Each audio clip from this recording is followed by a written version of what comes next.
Assalamualaikum warahmatullahi wabarakatuh. Salam sejahtera untuk kita semua. Perkenalkan, nama saya Ahmad Syukri Sambo dengan NIM 312112108 dari kelas reguler A 2024. Pada kesempatan ini saya akan memaparkan materi yang berjudul perkembangan imperialisme, kolonialisme, dan eksplorasi bangsa Eropa di Afrika. Materi ini merupakan bagian dari mata kuliah sejarah Afrika dengan dosen pengampu yaitu Bapak Abdul Haris Nasution, SPT MSI. Langsung saja kita ke pembahasan pertama, yaitu kolonialisme dan imperialisme Eropa di Afrika. Kolonialisme dan imperialisme merupakan dua fenomena besar yang secara mendasar mengubah wajah benua Afrika. Secara etimologis, kolonialisme berasal dari kata Latin yaitu colonus yang berarti menguasai, sedangkan imperialisme berasal dari kata imperator yang berarti memerintah. Keduanya menggambarkan upaya negara Eropa untuk menguasai wilayah lain demi kepentingan ekonomi dan politik. Nah, pada awalnya kolonialisme di Afrika dimulai pada abad ke-15 oleh bangsa Portugis dan juga Spanyol. Tokoh seperti Bartolomeu Dias berhasil mencapai Tanjung Harapan di Afrika Selatan pada tahun 1488. Namun kolonialisme dalam skala besar baru terjadi setelah revolusi industri pada pertengahan abad ke-19, ketika negara-negara Eropa membutuhkan bahan baku dan pasar baru bagi produk industrinya. Nah, puncak persaingan bangsa Eropa ditandai dengan Konferensi Berlin, itu pada tahun 1884 sampai 1885 yang dipimpin oleh Otto von Bismarck. Dalam konferensi ini, Afrika dibagi-bagi oleh Inggris, Prancis, Belgia, Jerman, Italia, Portugal, dan Spanyol tanpa melibatkan bangsa Afrika sendiri. Hanya Liberia dan Ethiopia yang tetap merdeka. Itu pembahasan selanjutnya ada yang kedua, itu politik kolonial Inggris di Afrika. Inggris menjadi kekuatan kolonial terbesar di Afrika, menguasai hampir sepertiga wilayah benua tersebut. Mereka menerapkan sistem indirect rule, yaitu pemerintahan tidak langsung melalui penguasa lokal untuk menekan biaya administrasi. Wilayah jajahan Inggris meliputi Kenya, Uganda, Tanzania, dan Zanzibar di timur, Afrika Selatan, Rhodesia, Botswana, dan Lesotho di selatan, serta Nigeria, Ghana, dan Sierra Leone di barat.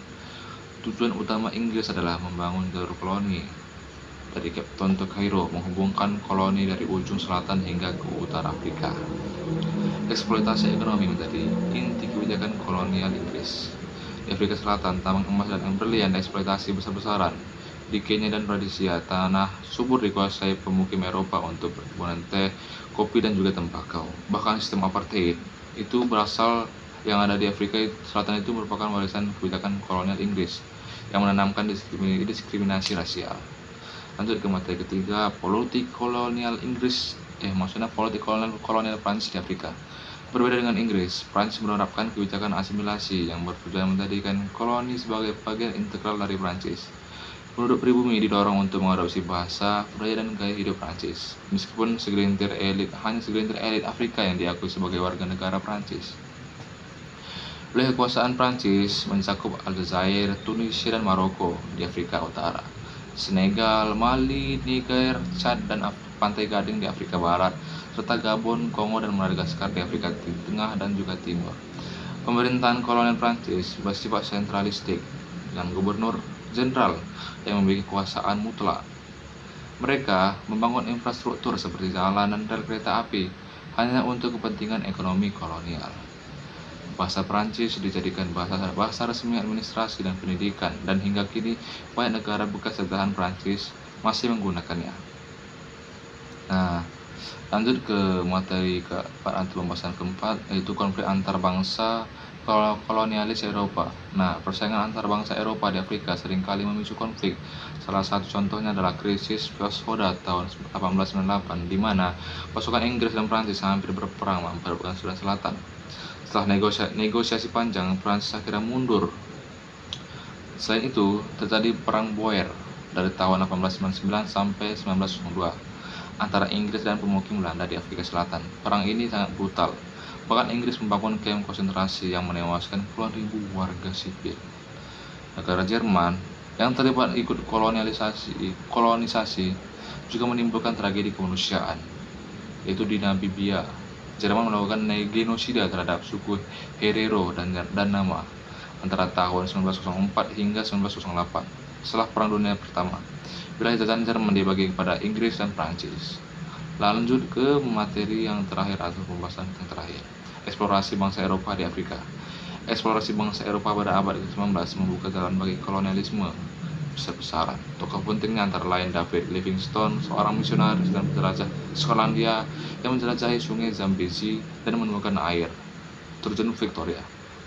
Meskipun tujuannya menyebarkan ajaran Kristen, ekspedisi membuka jalan bagi eksploitasi ekonomi Eropa.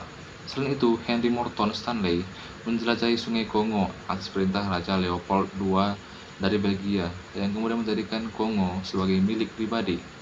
Eksploitasi brutal di sana menyebabkan kematian jutaan orang Afrika.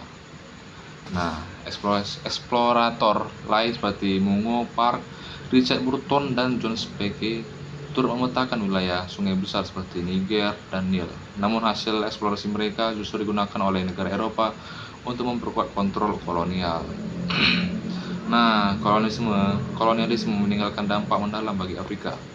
Atas wilayah yang tidak alami memicu konflik etnis, eksploitasi sumber daya yang menyebabkan kemiskinan struktural, dan warisan penjajahan masih terasa hingga kini. Dari pembahasan ini dapat kita simpulkan bahwa imperialisme dan kolonialisme Eropa di Afrika membawa dampak ganda. Di satu sisi menghadirkan modernisasi dalam bidang infrastruktur dan pendidikan, namun di sisi lain meninggalkan penderitaan, eksploitasi, dan ketimpangan sosial yang panjang.